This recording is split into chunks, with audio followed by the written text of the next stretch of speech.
Depending on how sentimental you are. That's right. And she should be sleeping. It's That's right. Ah, what are you doing up? I'll waggle my finger at ah.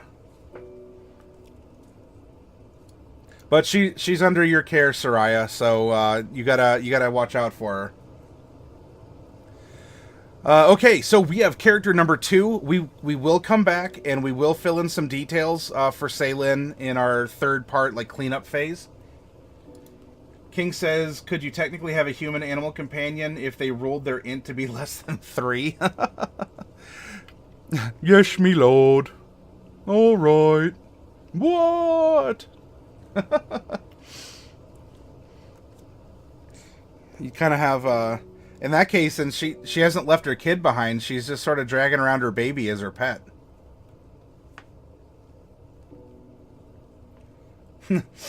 More work? Oh no, that's the wait, was that the orc one? I know it was like Zug Zug, Eat Tuck, Waduk, Work Work. What?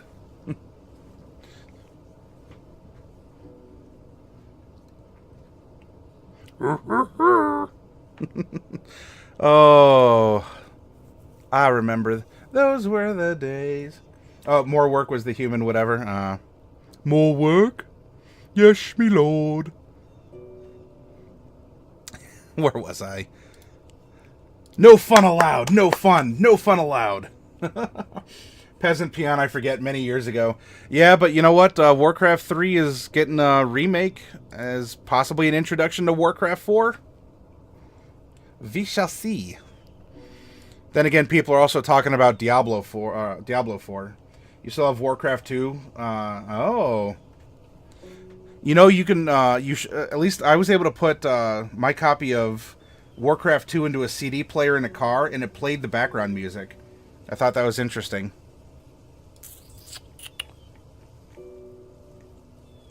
Alright, percentile. Let's find out what kind of a character we have. 80, we have a male. A male what? Let's find out. This is going to be a D10. Reroll the 10.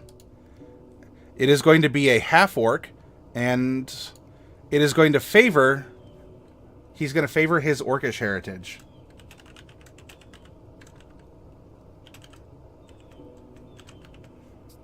Okay. You are medium-sized. Alignment is going to be 2 percentile. 22 and 83. So that is going to be chaotic good.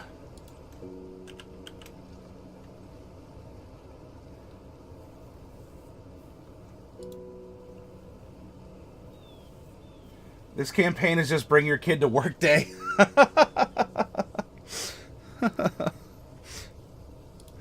That's true. Hey, sometimes you got to make decisions that fall outside of your own interests. You gotta think of the children.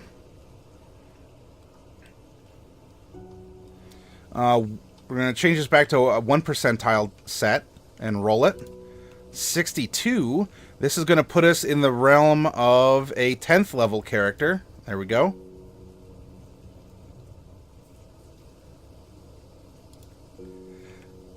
Okay. Percentile for feats. 65. And that was not enough to gain any feats. Because it was 70. It was the next 3 tiers were like 10%. It was like 70 to 80, 80 to 90, 90 to 100 was how many feats. There's something along those lines, but we don't have to worry about that. There's going to be pure ability stat bumps.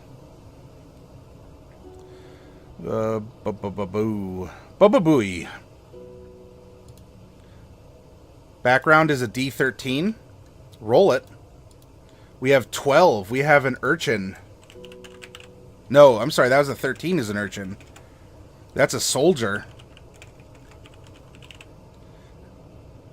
And there's a particular type of soldier that's going to be a D8. Which kind of soldier? an 8 soldier, whatever that means for right now. Then we're going to roll 2d8 and 3d6 for the personality.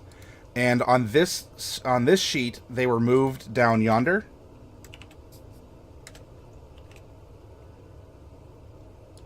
We have 1 and 5. And then we have 4, 3, 1. There we go. King says, anyway, Bubonic was technically correct in that people would use a sword in any way they could. Gripping the sword by the blade and using the hilt as a tool was known as the Mordhau, or murder strike, and you could use the handguard as a bludgeon or a tipping tool. Then there is half-swording, where you would direct the long, unwieldy blade of a sword by gripping the blade above the hilt into vulnerable armor spots. And this is how you'd get your sword in between visors and into people's armpits. Yep. Bubonic smiley, Babacus frowny. Was that kind of gruesome for you, Babacus, or did King steal your thunder? Did you have this kind of written up, or why are you sad? Obviously, Bubonic feels avenged.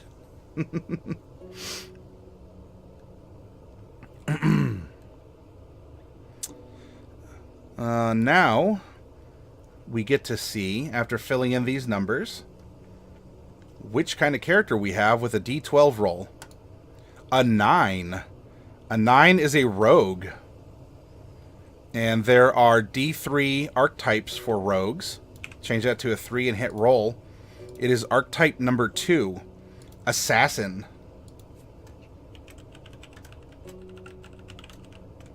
There we go. Just responding to general gruesomeness is all. Bubonic was in the SCA. For any of you who do not know what that is the Society for Creative Anachronism. And instead of something like a live-action roleplay where you're playing with boffer weapons, which is like PVC wrapped in like pool noodles and foam, the SCA does use armor and weapons more realistically. I mean, obviously not murderously, but at least that's the hope. But it's more real than a LARP of boffer proportion. People should be nicer and not stab each other all the time.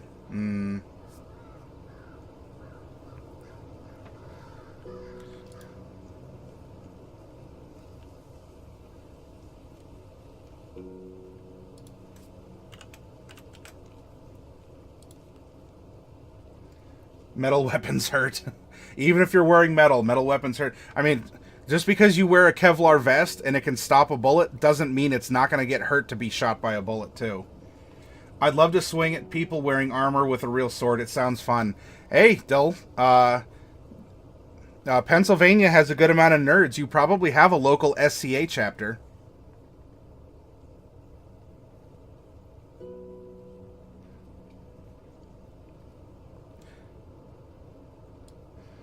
Where were we? Ah, yes. Age, height, and weight. Half-Orc. 4'10". We're rolling an extra 2d10 inches. 13. Another 13. Ah, there we go. 5'11". There we go. We're going to take this same 13 and multiply it by, I'm going to have it in the way, 2d4. Pardon me. By 7. So that's 21. So that's going to add 91 pounds.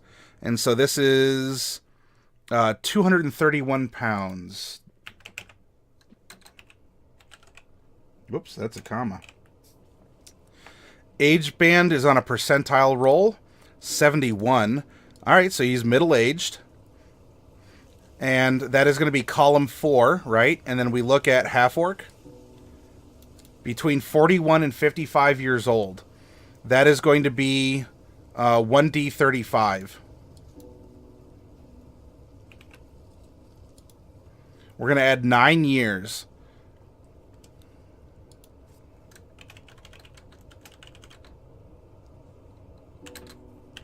There we go. King says these are intended techniques and uses for a longsword, so calling historic uses of the weapon impromptu seems a bit naive, yet at the same time, it could just be the developer's way of showing these are workarounds and aren't as effective. In a realistic setting, fighting a guy in full plate with a longsword would result in a lot of your attacks just slapping his armor until you started to improvise by stabbing him. Yeah, or that's why, carrying something like a warhammer into combat was effective too. Because you knock a dude in full plate over, let alone off of a horse, and you're going to get more blows in with your hammer to keep him down before he can actually stand up. I mean, we want to talk about armor rules in 5th edition. You shouldn't be able to swim in full armor. It does technically reduce your movement unless you have a certain strength score. But there should be a lot more penalties also for wearing armor. But as we're having a rules redux, it's just to get the point across. But King is making very good points.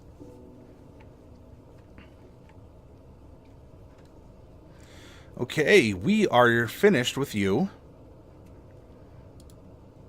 Our background was a soldier. Let's go through the S's. Criminal, hermit, sailor, soldier. Ah, here we go. Support staff. Cook, blacksmith, or the like. So he was in the military, but he was performing a duty within it that wasn't necessarily swinging a sword or planting explosives or things along those lines. A Lucian hammer polearm was vicious against plate. Yep, you gotta imagine that's what, an extra 50 pounds on you at least, and it's reducing your mobility. A hammer against a plate mail wearing person was brutal. Fiendish says, I watched a video of guys wearing full plates, swimming, running, and lifting weights. It's a lot harder, but definitely doable.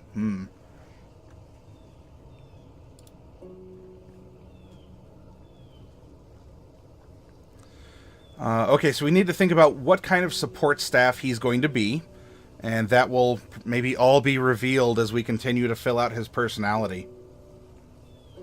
In fact, let's come down to his personality traits. 1, I'm always polite and respectful.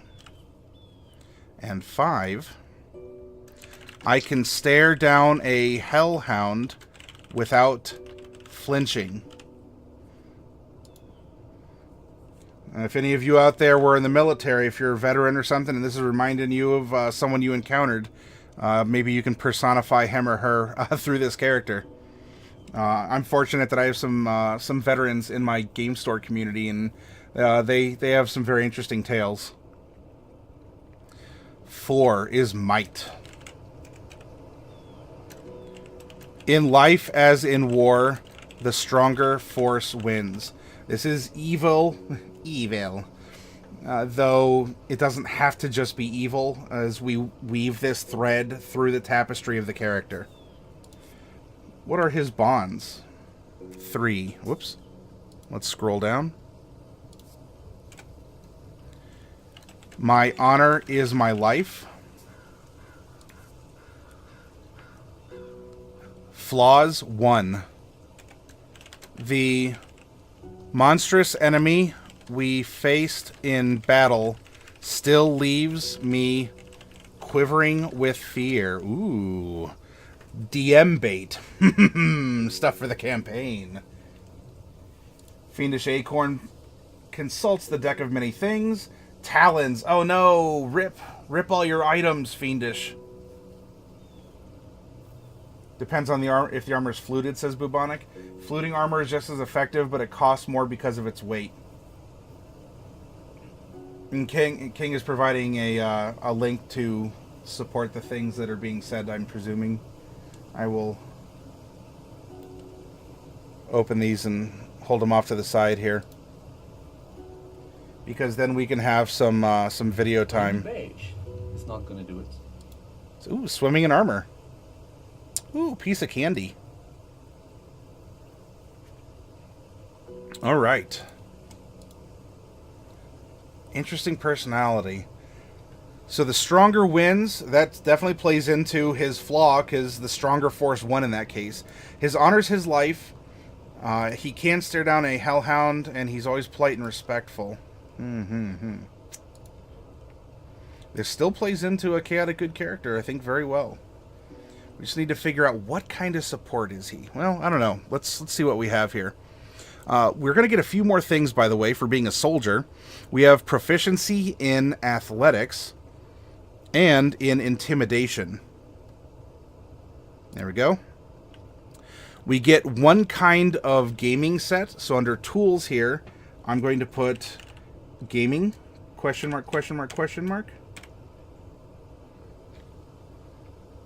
And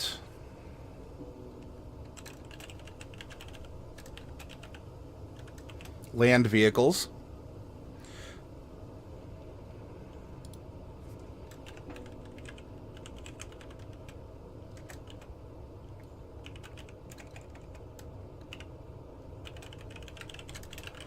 He is going to get a military rank, which is going to afford him some kind of access to supplies or transportation in the areas that recognize it. Though, I'm sorry, let's go back to our pack. We are going to get a rank insignia of some kind.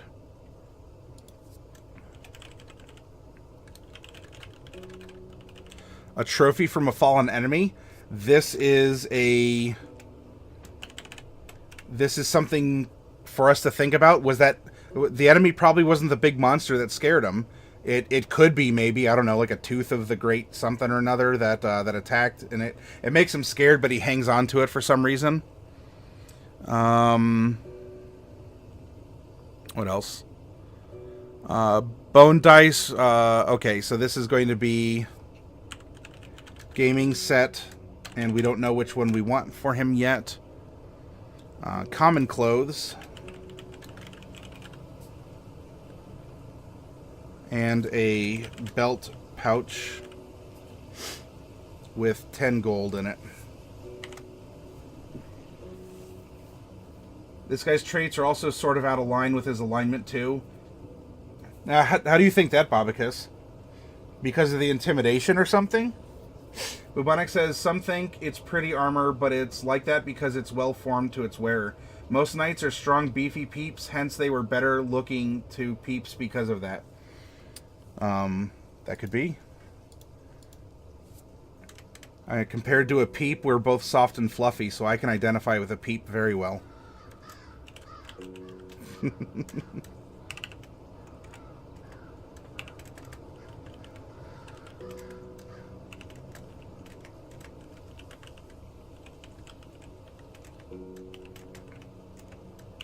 There we go. Races. Half-Orc.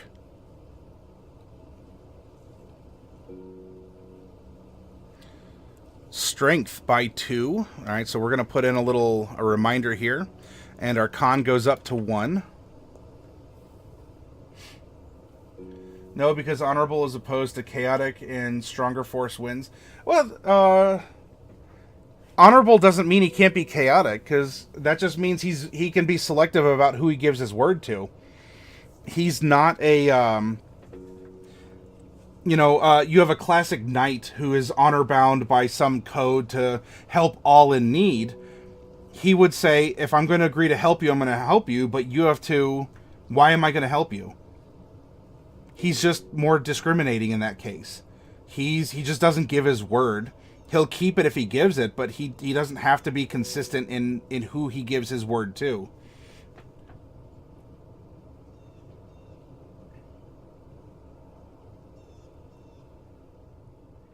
And Bobicus is thinking that this guy was a blacksmith.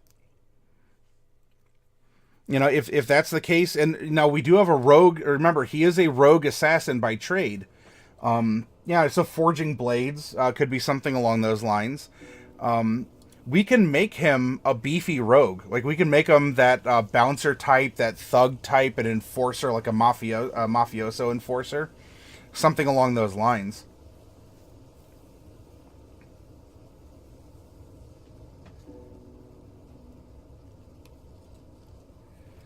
I'm talking about stronger force. It's not impossible, it's just not a natural fit. Yeah. The challenge isn't to reroll your traits, it's to justify all these loose elements into a single thing. And you know what, Kang, Bobicus, and Bubonic, if you have suggestions for trait spreads, I mean, you know the drill, or the drill sergeant, right? That's what we're working with. We're building a rogue assassin.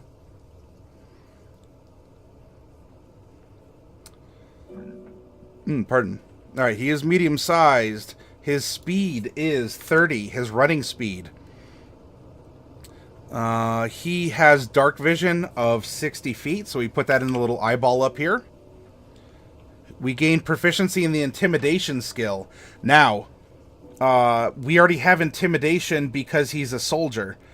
As a DM, I would be open-minded to either making him proficient in another skill, or if because he's a support class of some kind, we can say, for instance, if Bobicus thinks that he's a blacksmith, as a DM, I'm thinking, well, maybe we can give him tool proficiency in blacksmith tools because he's having a redundancy in intimidation.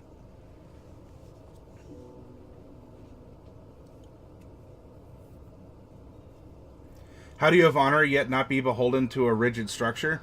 Are you still asking Bubonic or Bobicus that? Or is that just for how I'm trying to conceptualize or justify the character? Or both?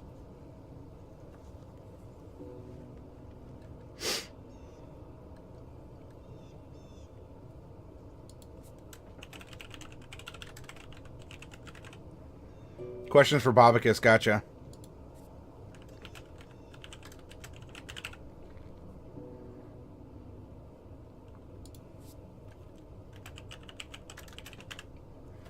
Common and Orcish.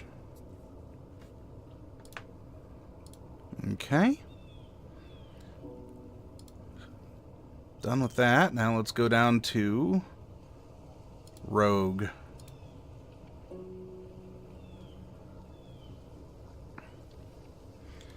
Hit dies are going to be D8s, and we are sitting on 10 of them.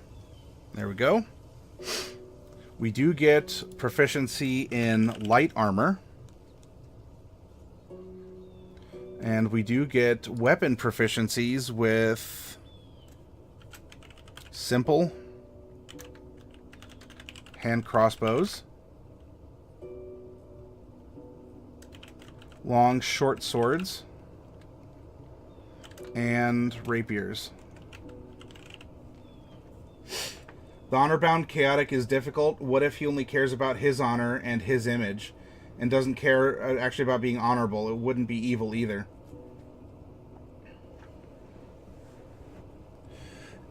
It could be good in that context if he's not protecting his honor above, like, still looking out for other people, or, you know, like, not murdering people to try and save his honor. Bubonic is throwing out a possible stat spread for this character.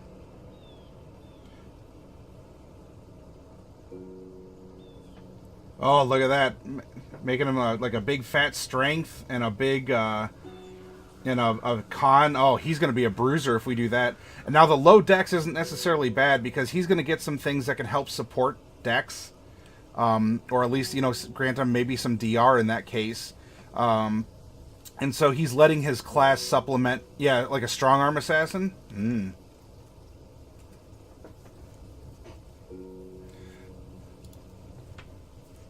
Zero temporary, I'm already up here. Has an inspiration. At 10th level, our proficiency is +4. Bobicus likes Bubonic stat spread in terms of concept. And anyone else have an opinion? King, do you like the stat spread for a strong arm assassin that Bubonic has put forward? What else are we getting? Light armor. So saving throws is Dex and Intelligence. Remember, we're starring, or we're filling in the little diamonds for that. And then we get 4. Acrobatics, Athletics, Deception, Insight, Intimidation, Investigation, Perception, Performance, Persuasion, Sleight of Hand, and Stealth. He could be a trickster type that plays at your expectations. He's honorable and does the good thing, but eschews the prestige bits. That's a good point of view too. So he skips the party to get the girl, but still goes to war.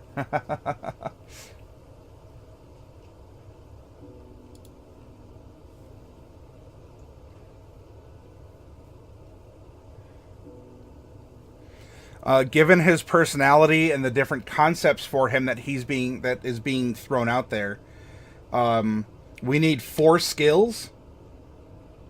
4 skills, and also, did you like the idea of replacing the redundant intimidation with a set of tools that will accent his support role in the military? Or did you want to move proficiency into some other related skill to him being a soldier and or a rogue assassin? Only thing I have to say is that you should name him Robicus and gives to the Poricus.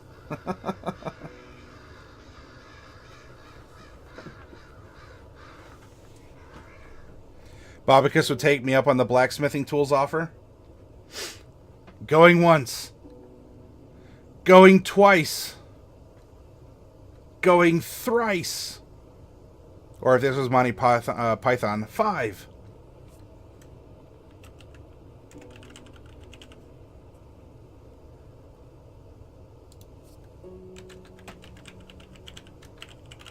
There we go. All right. So the redundancy bleeds over into a tool set that backs up his particular support staff role. We do need to still think of some kind of a gaming set for him to be involved in. If he's a blacksmith, I don't know. Maybe he does coin flips or something. Bubonic, are you offering that as a name? So this person lives in Mesomasca and saw the company they blacksmith for get slaughtered and was taken prisoner. That could be. Remember, there's still this overarching imperial invasion. Even the very first campaign, the characters could have been just infiltrators. They could have been people trying to work into the populace. So sort of a somewhat evil, like they were from the area, but they're working on behalf. Or they could have honestly just been people representing the fact that each of these countries is out for themselves right now, and there's competition, allowing for a unified force to come in and, you know, wham bam, to drive it home.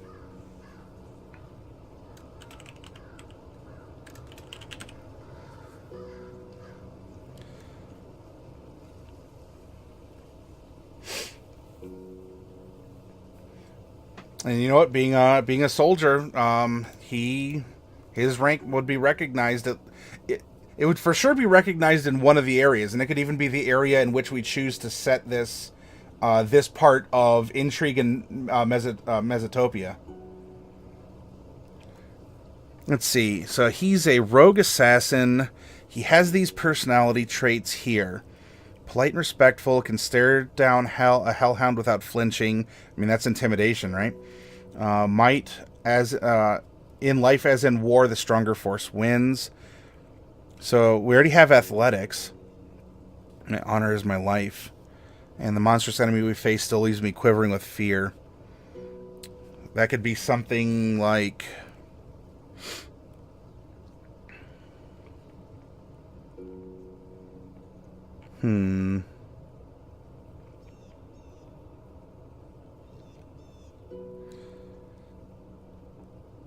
We have athletics, deception. I don't know if he's a deceptive type of guy. Insight could be good. Intimidation we already have. Investigation could be interesting. Actually, let me go back up real quick. Tentatively, we have 14, 12, because these were somewhat agreed upon stats here.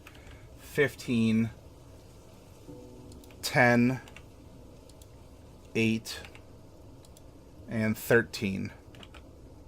And remember, he's going to get two ASIs. So think about where we want to put those. So that means at level 1, his con would be starting at a 16, and his strength would be starting at a 16. Hey, Desmar-sama. Well, hey, yep, we are randomly generating 5th edition characters, and we're challenging ourselves to create compelling backstories to them. So, thanks for joining in the chat. These are our characters as a channel. This isn't just my character for something that I'm doing. If you have input, if you have questions, if you want to know what savage attacks mean, because I don't have everything completely listed, make sure to let me know. Throw out ideas, and you can tell tales from your own tabletop as a DM, as a PC.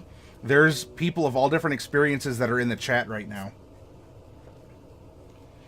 Bobika says he earned a reputation for his bravery and selflessness in the prisoner of war camp before he escaped one night by slaying some of the guards. So, Bobicus, would that mean that his... he has his flaw? Would the monstrous enemy be the opposing force? Would it be, like, in general? Or would it be maybe this prisoner of war camp had a really notorious warden? Like a savage person, and so he personally fears this warden. How broad or specific would you be looking at this? King says also there's a bit of PTSD element lingering in the soldier background.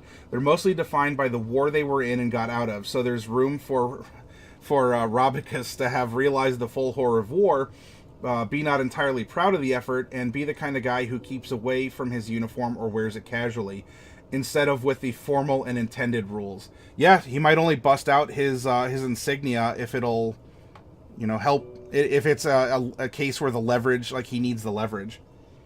He was support, so in his main view of wars was healthy soldiers going in and out, wounded soldiers coming back. Desmar-sama asks, you have an odd question right off the bat. I'm making a homebrew class right now. Does anyone have ideas on how a yandere class would work? You could just go monk. just go with a monk style of some kind. Maybe the Way of Shadow, because those are kind of hard striking ninjas. Bobika says, I like the savage warden idea. That's a great enemy for a chaotic character. King continues, you would do damage to the party in order to buff them. He was a blacksmith, so his other view of war was repairing the broken armor of dead soldiers. Oh, yeah, that's true. Maybe even recycling the metal of their dog tags or something else equivalent to that. What about a soldier that never got to see combat because they were in during peacetime? Yeah. Desmar, by the way, I have the habit of continuing to read chat, so I know I threw an idea out there because yandere, that's the first thing that came to my mind.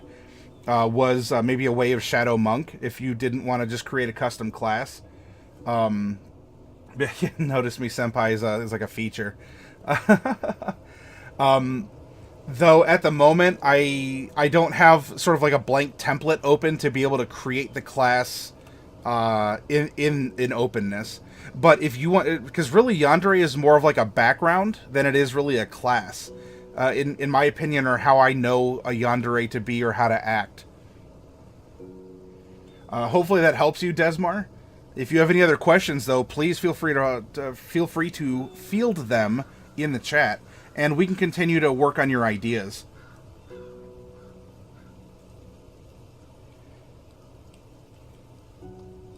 Yeah, once per day, you can make a person in a party of bento with X effects that last 8 hours.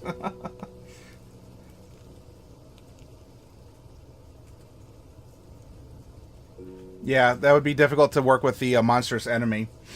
Unless the monstrous enemy was some monstrously faced outside of war. Yeah, it could just be like the white whale, like in the wilds. A couple other things, and by that I mean actually we're gonna get. We still need our skills. Let's see. Maybe sleight of hand. He works with his hands. He's not the best in dex, but the proficiency is going to. It's not going to make him the best with sleight of hands, but it'll make him competent despite his lower dex. So instead of peaking, it'll just put him at average, which isn't necessarily bad.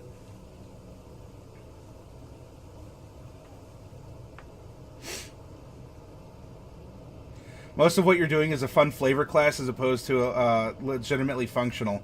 Ah.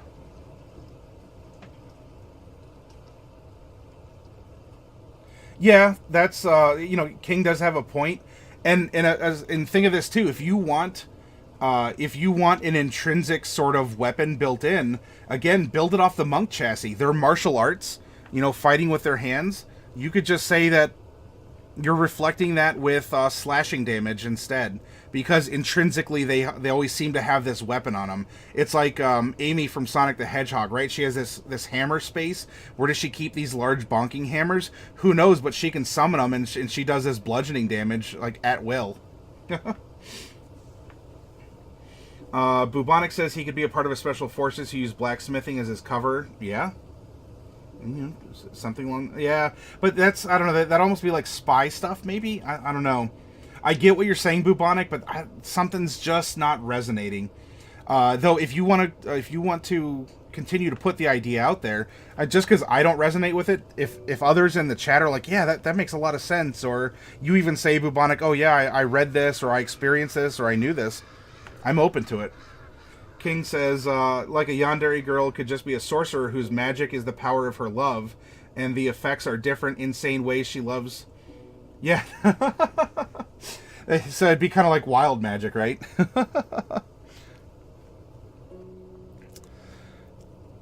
Okay, so I think if he's working with his hands, he'd be decent at sleight of hand. Stealth, maybe not. He already has intimidation. He's not the wisest guy. He's not a wise guy. He's definitely not a mob informer then, is he? Or a mob enforcer.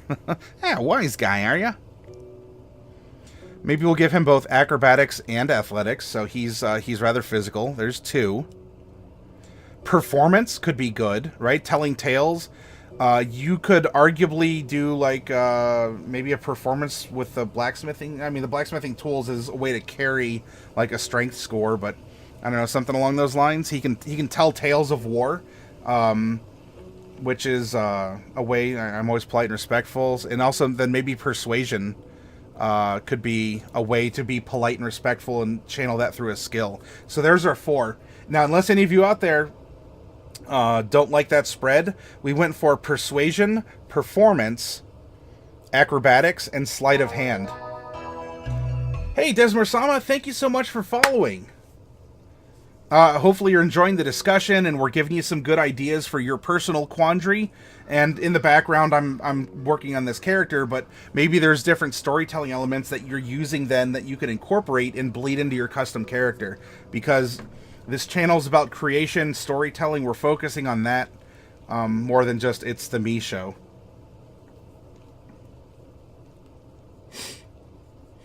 Yeah, Desmar. In fact, something that you can do too. You're welcome to join us on Discord if you want. If you're thinking this is going to be like a process, or you have other specific questions, you can interact with us on Discord also. Yandere sounds like a subclass to another class, maybe a magical girl class. I don't know about magical girl. I could see them as a rogue or as a monk, if you want to talk about them being an archetype. Because yanderes usually hit hard, and that sort of spike damage is more associated with rogues, but also because they have this like intrinsic, like natural weapons, or the power of their love gives them quasi-magical effects. I can also see them being kind of like a monk.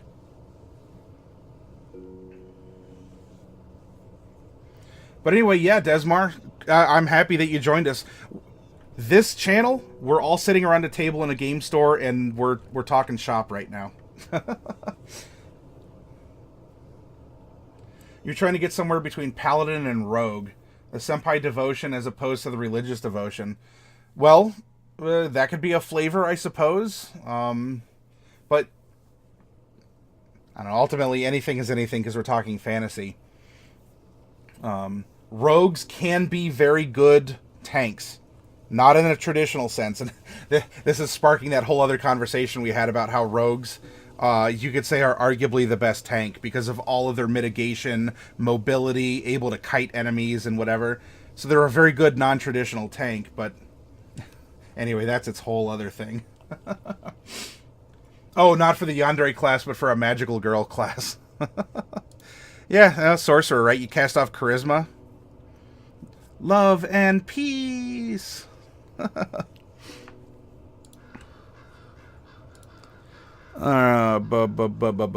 We get some things, by the way. We get a rapier or a short sword. We can use...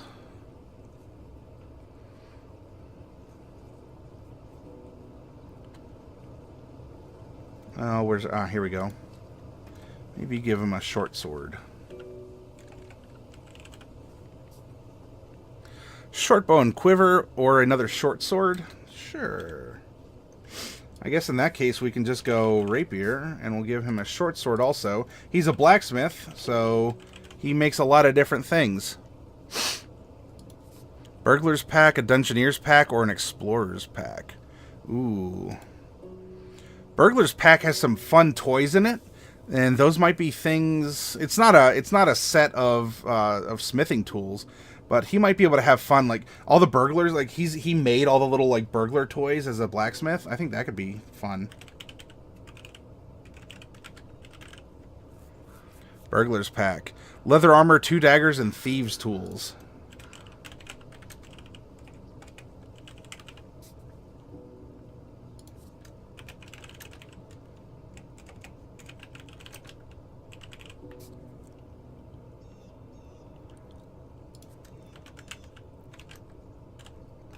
Dagger times 2. Your Yandere class comes with a -2 charisma. Oh boy, if we're talking negative, if we're talking negative stats, are you sure you don't want to like try and make a 3rd edition class? You got to be careful about that stuff if you want it to be compatible with the system as it was written out. Yandere gets boost when defending her senpai. Classes in 5e, yeah, don't come with an ability mod generally. Yeah. That's that is something, if you want it to be sort of, even as a joke, if you want it to at least be kind of like compatible or understandable with a 5th edition audience, there's other ways that maybe that can be reflected. But yeah, I wouldn't build a -2 charisma into a class itself. Well, careful on how complex you make it, Desmar. Nothing's impossible. I'm not trying to poo-poo your idea just to poo-poo it. But if you want it set in the context of 5th edition, there's ways that we can still accomplish the things you're looking for. Maybe through different mechanics or mechanics that already exist, and we can make a blend of it. What I'd suggest is conceptualize your class and make a 1 or 2 minute pitch or a bullet point list. What are the 5 things you want this class to do conceptually? Don't talk about mechanics. And when you have those 5 things, we can look at them and say, all right, you want the class to do these things above anything else. How can we go about doing that in a way that's holistic with 5th edition?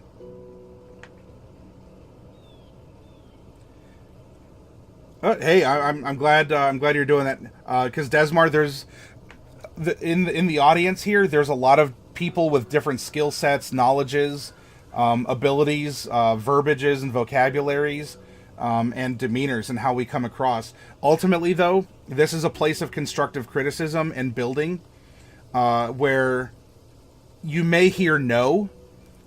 It should be followed with comma but. No, that won't work, but here's how it can. We can close a door on an idea and throw open wide a window and say, hey, let's go through here.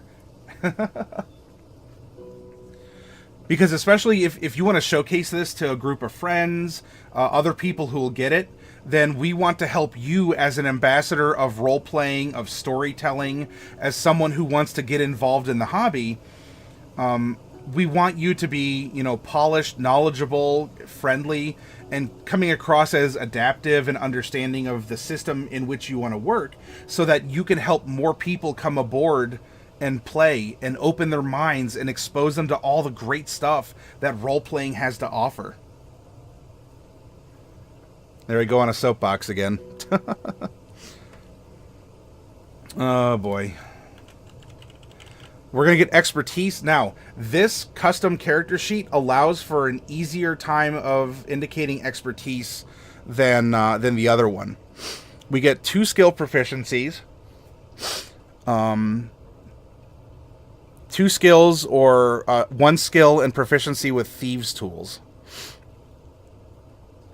And then we're going to get 2 more of our proficiencies in skills or with thieves' tools to gain this benefit. I think that we should go...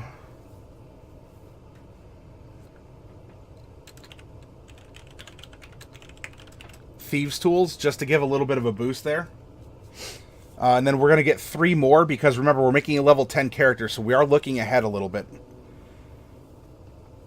Maybe give him... if he's kind of a bruiser, we should go Intimidation, Athletics, right? If he was a blacksmith, something like Strength. You know, he's a strong boy. And what else? We have a face skill. We have a fist skill. Maybe we can go Sleight of Hand. And if any of you out there think differently, if you're conceptualizing him and say, nah, he should have expertise in these other things, let me know. Bobika says, when a door closes, he opens a window. When God closes a window, he opens a vent. When he closes a vent, oxygen mask will drop from the ceiling. Please put on your own mask before assisting others. Desmar-sama, I like playing, building, DMing outside of the general high fantasy. My favorite player character I've ever played with is a lawful evil tiefling paladin in service to a death god. Oh, well, Derek's not here, but hey, King! Where are you, King? So I get that working outside the norm of D&D sometimes comes with a struggle. It can, though therein lies the opportunity. As I tell my players at my tabletop, when something bad happens, a critical failure, someone like goes down in combat, as a DM I say, hang on, this is a roleplay opportunity. Can you roleplay through this?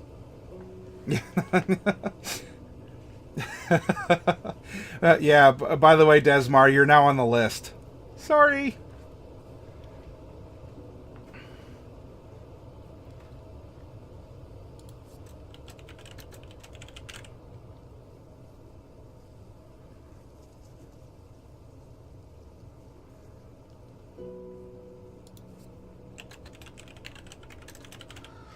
We get Thieves Can't, because thieves can. Cunning Action. And of course we all know orcs are cunning but killy, or are they killy but cunning? Uncanny Doge. Evasion, this is why they're tanks, I'm telling you. Reliable Talent is really good. Oh, that's at 11th. Never mind. He's almost there. He almost gets something really cool. Okay. Now, we have the Thief, and then we have the Assassin.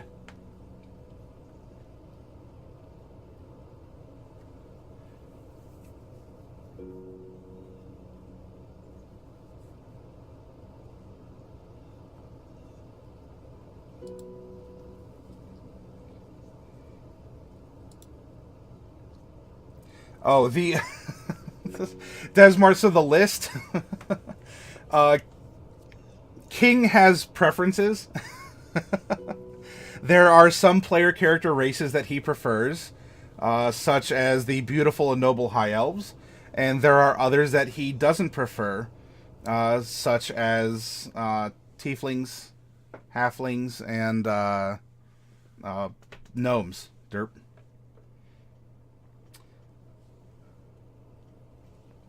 King's apparently setting up for something before he went.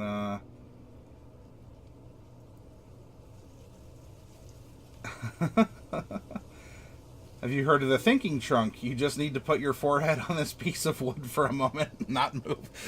So, Desmar, Desmar, do me a favor. I need you to type exclamation point 1D20. You're going to need to make an insight check right now. Just do it, Desmar. Hurry. Exclamation point 1d20. You're running out of time. Oh, no. King, can you make... King, can you make an exclamation point 1d20 for me?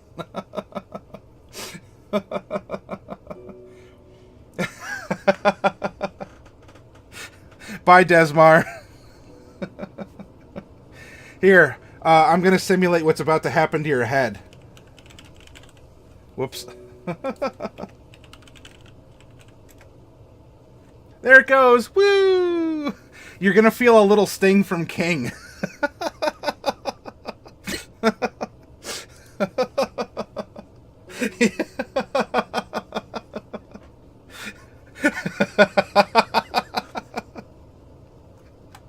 So, Desmar, you had a very... Yeah, see, you had a very beautiful... Your neck was all nice and washed.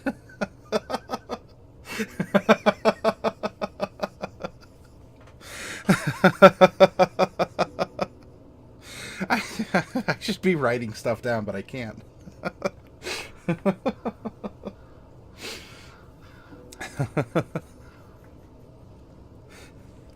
Here.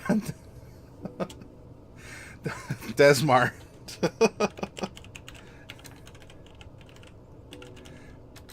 Desmar, you're new and I appreciate you asking questions and being interactive. I'm kind of sorry you got beheaded your first time in the stream. I'm going to give you 100 experience points, and I want you to type in exclamation point REZPLZ for res, please.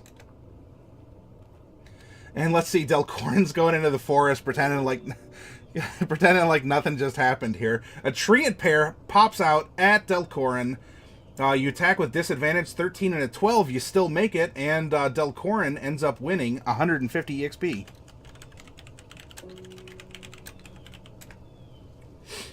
All right, Desmar. There you go. Hey, so you may no longer be your tiefling, but you did... yeah, actually, Dark Wolf. Desmar came back as Ah! You'll have to tell Ah that when she wakes up. Yeah, uh-oh, Tieflin in the group. I know where this is going. Going on a stroll. Oh, what do we get as an assassin? Bonus proficiencies. When you choose this archetype at 3rd level, you gain proficiency with the These Guys kit and the Poisoner's kit. Ooh. I should do that a little bit more like James from Team Rocket. It's a little more... Ooh! So we're going to put gaming, blacksmith,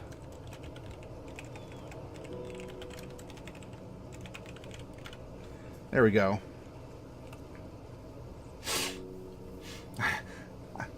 I saw nothing, I heard nothing, I knew nothing. I know nothing, nothing. Assassinate, starting at 3rd level. You are at your deadliest when you get the drop on your enemies. You have advantage on attack rolls against any creature that hasn't taken a turn in combat yet. In addition, any hit you score against a creature that is surprised is a critical hit.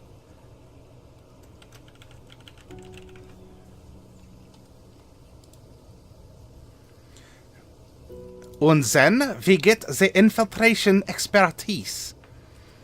Starting at 9th level, you can unfailingly create false identities for yourself. You must spend 7 days and 25 GPs to establish the history, profession, and affiliations for an identity. Ooh. Ooh.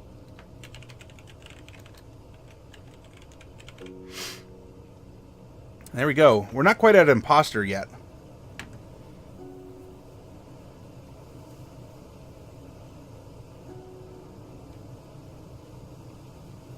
King's getting up there again. Alrighty then. Now we can go to his stats. At level 1, he was starting with a 16 strength and a 16 con. HP for days. And he's going to get 2 ability score increases. And we rolled that he was not taking feats. So here, where do you think that we should put his... +2 to 1 or his +1 to 2? We get so effectively we get to put 4 points into stats somewhere. Where would you like to see those 4 points go? King goes through a stroll in the tomb. A skeleton appears. 19 and 13. Oh man, King is leveling up. I tell you, it's that rabbit, man. That rabbit was getting you down, but now you're in your element, right? You're in the tomb. It's worth 500.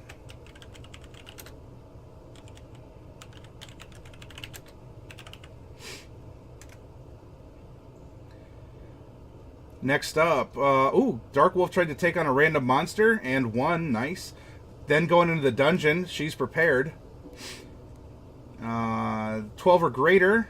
Stops on a 9 plus 2 is 11. Oh no, Dark Wolf is squished by a falling rock. Yeah. Bobicus is suggesting 2 in strength and 2 in dex.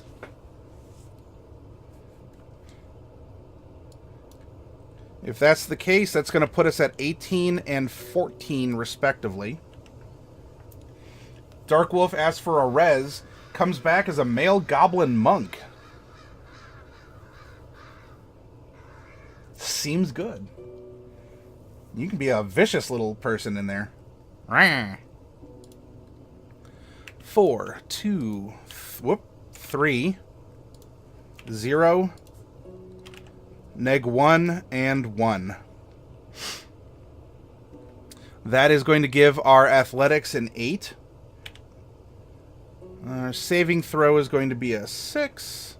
And what do you know? We just drop that in there.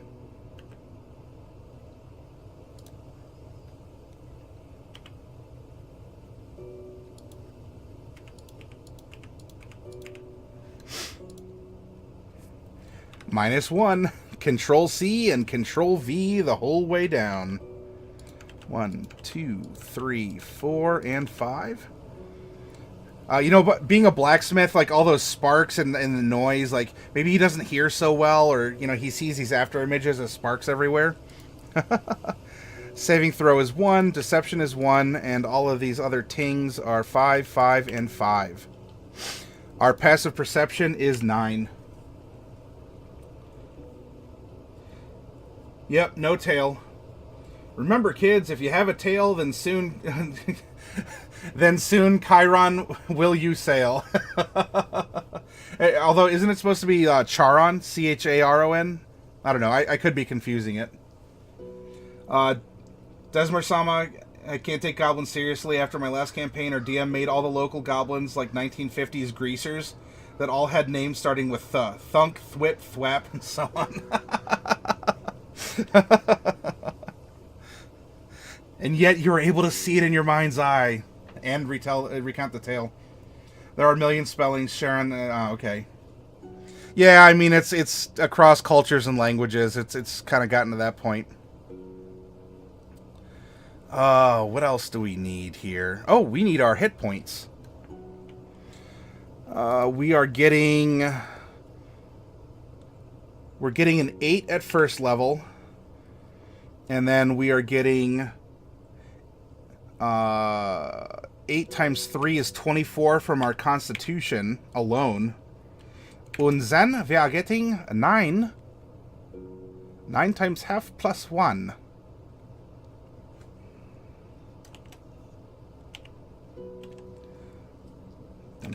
So that's 45. So we have 60, 69, 77. Wow.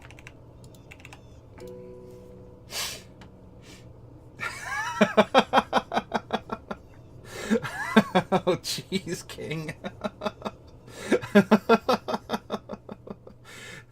Thievin Thobert. So I never made a character that was actually 2 characters, like mechanically 1 character, but thematically 2. Dark Wolf will be thug. Oh, jeez. You palookas! Get up off your keisters, you big palookas! Have you ever heard of the 2-headed or 2-tailed bifurcated snake? Is that the Illuminati reference? Or are you talking about something else, Bobicus?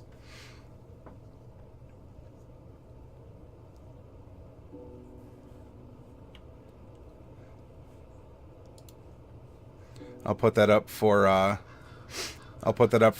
reference.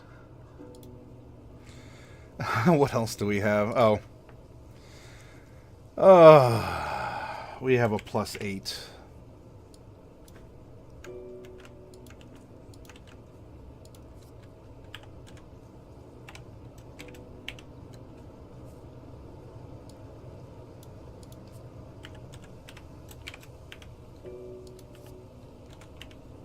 Hey, we scale. Piercing. Piercing. Piercing. No spell slots to worry about. No spells to worry about. No resistances or anything right now. No death saving throws up here to worry about. Nice and easy. Oh, my good golly graciousness. I think we have a finished 10th level assassin. We don't have to worry about this page, and we don't have to worry about the companion either. He doesn't have a companion right now. Not too shabby. Man, this is a... This is... oh, you want to talk about another... There we go. For all the Thievens, Thoberts, we had a Thought, we had a Thug, and then of course we can't forget we have the Thick Goblin. But look at those hit points, 77. He may not have the best AC, right? Yeah, he's level 10. He's probably out of his leather right now. But we add an AC of 13. He can still take some hits. His girth cannot be ignored.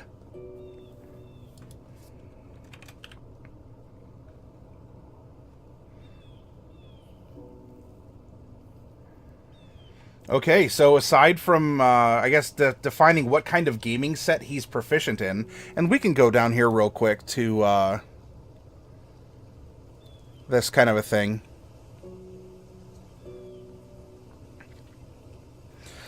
Dice set, dragon chest, playing cards, 3 dragon ante. Yeah, I don't know, we can say like something like dice. Or it could even be like some kind of a, I don't know, well, we'll just put in dice for now. He has a dice gaming set. Maybe they're metal cubes and he made them himself.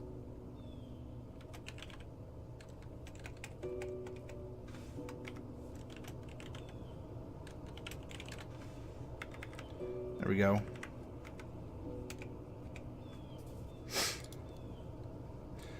He needs a trophy from a fallen enemy.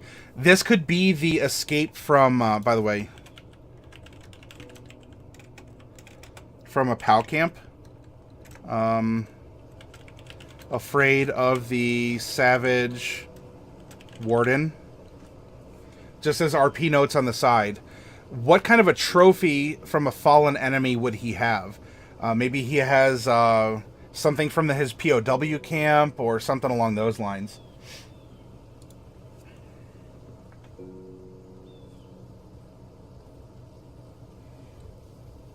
Twilio and Miguel, great and powerful gods. Luke plays dramatically. Once we fill this in, I think we have a character. I mean, obviously we need to find we'll find some sort of imagery for him. He and Salen play dice on their downtime. Oh, did she have well, she doesn't have she has con supplies, but that's more for her forgery that we're making her. But it doesn't mean they can't play dice together. Now, Dark Wolf, do we want these two characters to know each other off the bat? They don't have to, but if you're seeing a connection, well, it seems like you think that they've played dice together at least once before.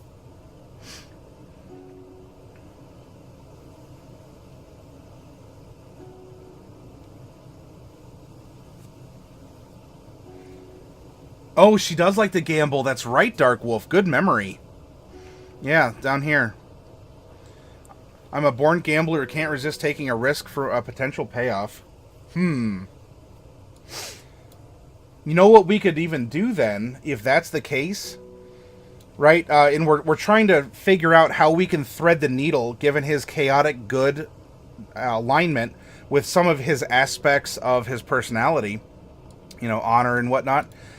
She might have opened up about her having this about her having this this child that she's trying to find or make a better place for. He could have challenged her to a gambling, to a gamble, and say, if you lose, then I don't know. Like, he's trying to do a good thing, but he's doing it through being honor bound, and so he wins the gamble. And in so doing, she has to, like, follow him in order to get back to her kid or to overcome something in particular. That's something along those lines. I don't know. Maybe that's just a seed I'm throwing out there. Whether or not that germinates in your all's imaginations, it's a possible connection. Going off of what you're paying attention to, Dark Wolf. Yeah. Cool. All right. I'm going to get up and take another break. In fact, I might even get some salsa. Break out the salsa. I still have a little tea left. And then when I come back, we can talk about whatever. Desmar, we usually go through 2 different segments of doing something together as a group. And then in the third one, it's talk about whatever, fill in details. There's some reference material that was brought up in YouTube. We also were looking at character art, and we're learning a little bit of geography because that was relevant for our ranger as she's proficient in an Arctic area. That kind of a thing. So anyway, 5 to 10 minutes. I'm going to go AFK, mute the mic up a little bit, probably chew on some chips and salsa. Bubonic, yes, there will be no guacamole, I can assure you. It won't even be green salsa. At worst, I think I might get into my mango salsa. But I don't know. We'll see. I still have some Chi-Chi's salsa that I should finish up. Anyway, I'll be back soon.